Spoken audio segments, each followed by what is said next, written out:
Alrighty, Rob. You want to kick us off? You want to do the intro? Yeah. So this is our, I don't write the numbers down, sixth, fifth, Who doesn't knows? matter. We are talking about the lab today. Isn't that right? Yeah. So Sorry, bug. one of the major locations in the short film is the lab. This is where all the shit goes down in the film, Are you allowed to and swear? I swear all the time on this channel. Oh, disgusting. Okay, I don't. continue. I don't know how not to anymore. Um, although Yes, I'm, there's like random people that will follow. Like my wife will be talking to somebody, and they'll be like, "Oh, what does your husband do?" And she'll be like, "Oh, he's doing this, and he's working on a short film." And they'll be like, "Oh, I want to. What's that about?" And she's like, "Oh, there's a YouTube channel." Like, "Oh, I'll subscribe." And I'm like, I appreciate every subscriber. I love you all, but also, I'm like, please don't. I don't need any more opinions. You didn't see it. I didn't tell you this. This is a little off topic, but it could be This fun. this is off topic. But it could be fun. Somebody commented on one of our videos, um, and they were like, it was the judge not be not judge video, hmm and they were like, this a hole, like, what was it? It was like the title is misleading. It should be labeled, um, narcissist gets his boot licked. What? Yeah. Now it didn't make any sense to me because bootlicking is more of like a position of power, right? Right? Like if there's a police officer and you're like, I love the police, Yeah. that's bootlicking. If there's Yeah. like a military, I you're like, understand I that. love the mil. But it should be brown nosing, right? Like that's the phrase he's looking for. Is like that's what you say. You're like, oh, you teacher's pet, or like, oh, you're just brown nosing. That's it's not. You don't go like, oh, you're trying to warm up to the boss, like the teacher, you bootlicker or whatever, or like, I, oh, that's you're a that's groupie. fascinating because I was definitely like, yeah, I think you're wrong, but okay. Yeah. Anyways, lab. Anyway, What's the lab? Tell me about the uh, lab. well, I'm a narcissistic egomaniac now, so That's true. yeah, so that's why I don't Tell me want more more about people yourself. following. No, but the lab. So we have it back. So Kenji, who's been awesome and developing it, he's a blender artist and an environmental artist, and I think a CGI like generalist, but mostly what I've seen from him is environmental stuff. Um, Alan Plains, who helps over at CG Boost, connected me to him. So he's wrapped up the lab, and I've been able to mostly import it into C4D. There's a few tweaks here and there, but I'm going to switch over to it now so we can take a look. Let me share screen here because otherwise you won't be able to see it. I was gonna say I do not see it. Optimize for video. Share. There we go. Heyo. Nice. I see it. Sweet. So this is our lab, and you'll notice it's all red, and that's because there's an emergency light right here that spins around in circles. And I'm gonna turn off the camera. And if I hit IPR, we'll see if it like crashes anything. Alrighty, there we go. Let's freeze tessellation, and we'll freeze geometry, and that should help speed things up. So what does IPR stand for? Start IPR? It's just like progressive rendering, meaning like you can see here that it instantly like gives us an image and then it slowly cleans it up. So it's just casting photons into the scene. So if I want to make this more clear, though, what I can do is I can turn off all of our lights, and now let's see what happens. There we go. Now we have more of a generic scene. Let me turn on our dome light here, and I'm going to up the brightness of it. Get rid of that. Object.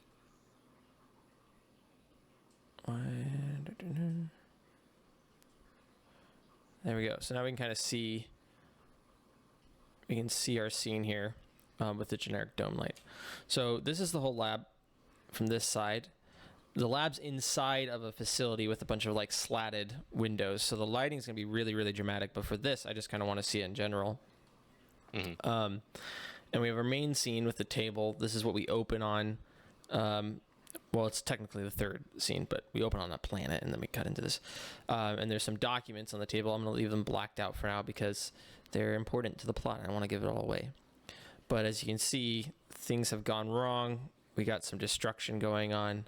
Things are scattered around.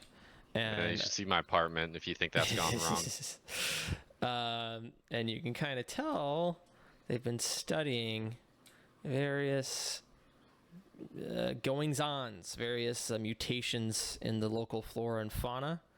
Oop, I went to the ceiling. And I need to get out of the ceiling, please. There we go. Oh, almost. I'm just going to zoom out. There we go. There's sort of a couple of main areas here. So there's the table. This is where we'll be finding more story elements as we go through the short, as we go through the story. This is where some information is. This is more background story of what they're researching, what's been going on. We have this eventually is going to be monitoring the team, all their life signs and everything. Right now it's a placeholder graphic, but that's going to be coming together. And then over here on the right, we have our escaped specimen jars. And you can So see how far are you from completion with this? with this scene. Yeah. Completion is a interesting way to put it. I wouldn't say completion is really the thing. It's more like, at what point will we be done? Right? like all of this is gonna be like nothing's ever finished. It's Pretty sure that's a synonym. it's just due, right? You know what I mean? So I need to put a due date on for you? More or less. Like eventually things are just like you could forever like polish this stuff and forever do it. But I'd say at this point we're kind of 70 to 80% of the way. Like all the elements are here. It's just replacing these graphics and cleaning and making them more specific. These are all done. I wanna clean up a couple of things in here to make it more reflect kind of the way I want. I want like a really highlight on this glass. I need to change a few things because it's not really reflecting like the background quite as much as I would like. But if I turn this off and turn back on our other lights, and I'm going to turn on our environment, which is like fog essentially. Boom.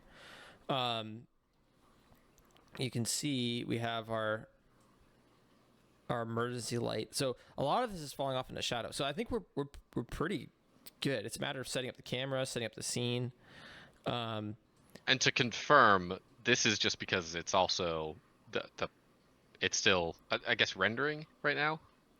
Yeah, it's not really rendering. Yeah, it's rendering. Kind of it's a progressive rendering. So meaning, instead of rendering all of it at once, it's rendering it progressively. So what I can do here, I'll do this. I'll turn on bucket rendering, and what that's going to do, it'll take probably a minute because it's a complex scene. But each thing will render the way you kind of expect it to, which is like it does all the calculations of all the lights and then locks it in.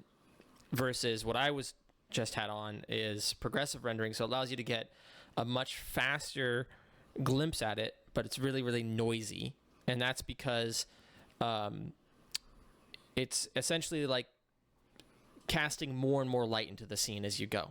So it's like it's going to do real sparse points. So everything's point based, right, in 3D. So it's like, here's a light. Where does that light bounce to?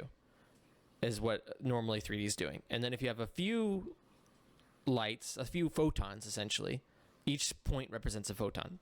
So we're getting, instead of like a few hundred photons, we're getting thousands of photons, and eventually you can get millions of photons, right? And then it's guessing between the photons what things kind of should look like.